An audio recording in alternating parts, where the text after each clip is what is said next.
For our final video in the acids and bases series, we're going to take a detailed look at neutralization reactions now that we have a greater background in terms of what acids and bases are and how they react. So every neutralization reaction basically functions identically in that our reactants are going to be an acid and a base. So we can represent the acid and the base using the general formula HA for our acid and BOH as our base. Now, since every neutralization reaction also functions as a double displacement reaction, or double replacement reaction if you prefer, we can predict what the products are going to be simply by treating our HA and BOH, our hypothetical acid and base, as reactants in a double displacement reaction. So this would mean that the hydrogen and the metal in the metal hydroxide base are going to switch places, meaning that our first compound is going to be Ba, and this is going to be what we call a salt, and we will see in our first example why the word salt is chosen. But for now, a salt is any ionic compound that is produced as the product of a neutralization reaction. Then, if we see that hydrogen switches places with the metal in our metal hydroxide, that means that the H is now paired with the OH from the base, and rather than writing it as HOH, we can simply write this as water. Now, every neutralization reaction, regardless of how complicated the structures of the acid and base are, follows this same general formula as we see. For example, if we take a look at the reactants of our first example here, NaOH, we can see sodium hydroxide contains OH, so this is going to be our base in the neutralization reaction here, and then we can see HCl is definitely a binary acid, so we can note that it's dissolved in water here because acids only function as acids in water, but we can see because the first element is hydrogen that this is going to be functioning as our acid. So if we simply follow the general formula here and swap the hydrogen from hydrochloric acid and the sodium from the base sodium hydroxide, our salt compound is going to be NaCl, sodium chloride, and this is why we give the ionic compound formed in a neutralization reaction the word salt, because the product in one of the most common neutralization reactions is literally table salt, as we see here.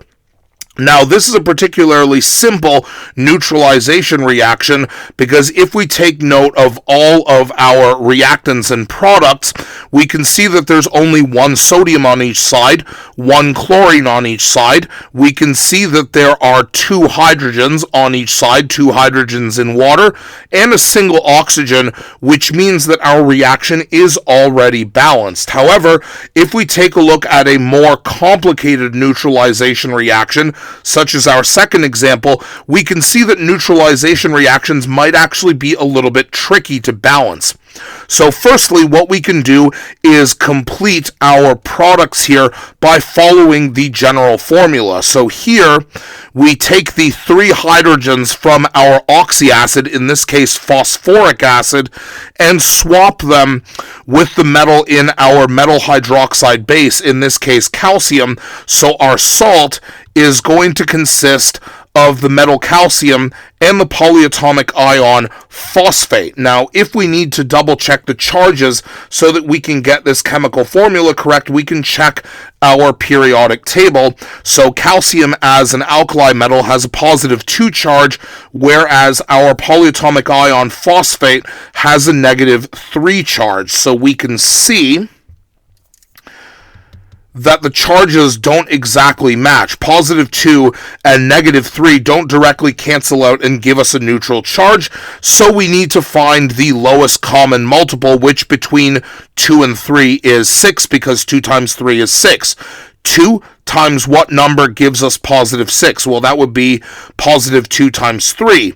Then for the phosphate, 3 times what number gives us negative 6? Well, that would be negative 3 times 2. So if we give this chemical formula 3 calciums and 2 phosphates, we can see our total positive charge, positive 6, subtract our total negative charge, negative 6, gives us a total of 0, and so our compound is neutral. And then, of course, the last product in our chemical reaction is going to be water. And here comes the rather tricky part.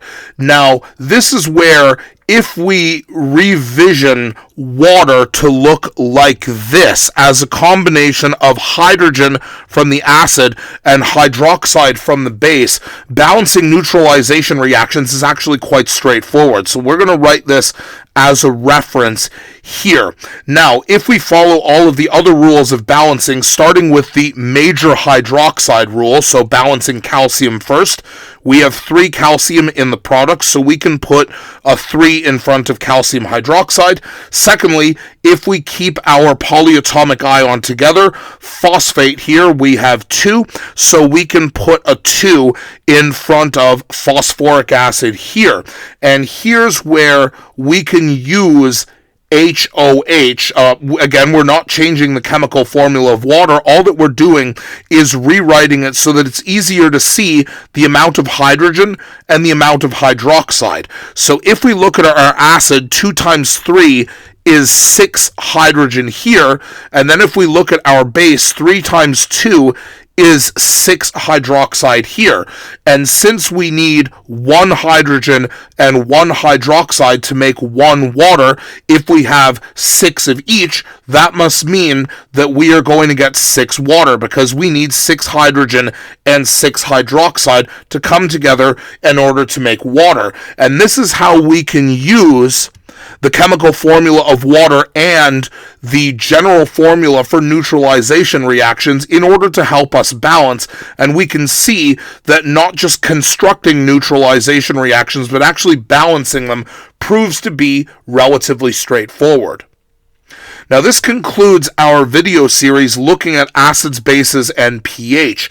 To double check that you clearly understand how to construct, balance, and identify neutralization reactions, you can take a look at the practice problems below, in which you are required to identify the acid and the base in the chemical reaction, and then predict what the salt and water is going to be before balancing the overall reaction. And once you are done, you can successfully deal with all of the problems that the acids, bases, and pH section can throw at you.